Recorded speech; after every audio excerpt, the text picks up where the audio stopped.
দুটো মানুষ যখন একে অপরকে ভীষণ ভালোবাসে, একটা মানুষ অন্য মানুষটাকে ছেড়ে থাকা বোধহয় খুব কষ্টদায়ক। অনেক সময় আমরা এটাও দেখে থাকি যে একটা প্রকৃত ভালোবাসা হয়তো পরিস্থিতির চাপে পূর্ণতা পায় না। তবে কি এমনই কোনো একটা গল্প আমরা দেখলাম তোর মায়ায় এই নাটকটার মধ্যে দিয়ে? হ্যালো এভরিওয়ান, আমি পৌশালী চলে এলাম আরও একটা নতুন ভিডিও নিয়ে। আশা করছি তোমরা সবাই খুব ভালো আছো। আজ থেকে ১১-১২ দিন আগে বাংলাদেশেই রিলিজ পাওয়া একটি নাটক নিয়ে কথা বলছি। নাটকটার নাম তোর মায়ায়। এই নাটকটার ডিরেক্টর হিসেবে ছিলেন রুবেল হাসান।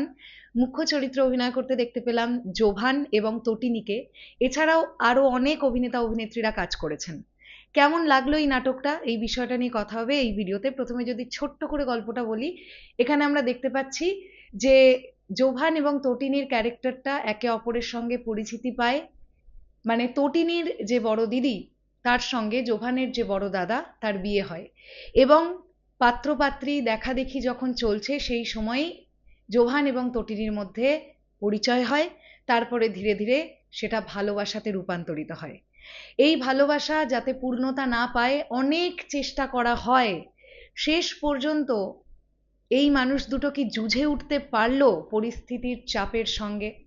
তাদের ভালোবাসাটা কি পূর্ণতা পেল নাকি পেল না? এর থেকে বেশি জানতে গেলে আপনাদেরকে তোর মায়ায় নাটকটা দেখতে হবে। ইতিমধ্যেই ইউটিউবে এটা প্রচুর ভিউয়ারশিপ জেনারেট করতে পেরেছে। আপনারা যারা যারা দেখেছেন অবশ্যই কমেন্ট সেকশনে জানাবেন।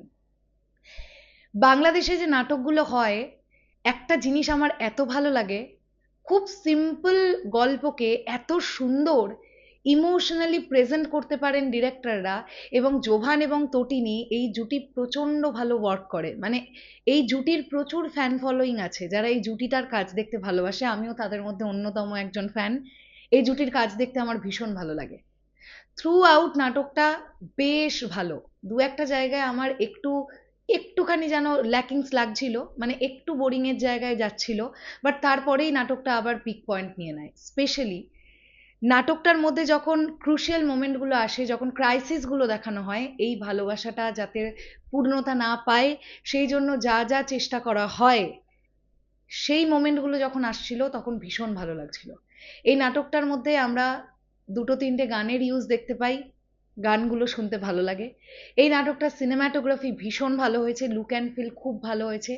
অভিনয় প্রত্যেকে তারা তাদের জায়গা থেকে দুর্দান্ত অভিনয় করেছে, কারোর অভিনয় নিয়ে আমার একটুও কমতি লাগেনি। ব্যাকগ্রাউন্ড স্কোর এই নাটকটার জন্য ভীষণ ওয়ার্ক করেছে। স্পেশালি এই নাটকটার ক্লাইম্যাক্স এত সুন্দর, এত সুন্দর, যেটা লাস্ট মোমেন্টে এসে আপনার চোখে জল এনে দেবে। তাই আমি অবশ্যই সাজেস্ট করব তোর মায়ায় নাটকটা একবার দেখুন। এটা মোটামুটি ধরে নিতে পারেন ১ ঘন্টা ৫০ মিনিট এরকম ডিউরেশনের একটা নাটক। তো আপনারা মিস করবেন না। যদি একটা সুন্দর প্রেমের গল্প এবং সত্যিকারের একটা প্রেমের গল্প দেখতে চান, তাহলে তোর মায়ায় নাটকটা অবশ্যই দেখুন। যারা দেখেছেন তাদের কেমন লেগেছে অবশ্যই সেটা কমেন্ট সেকশনে জানাবেন। শেষ করলাম রিভিউটা। দেখা হচ্ছে আবার খুব শিগগিরই। তাহলে এখনের জন্যে টাটা।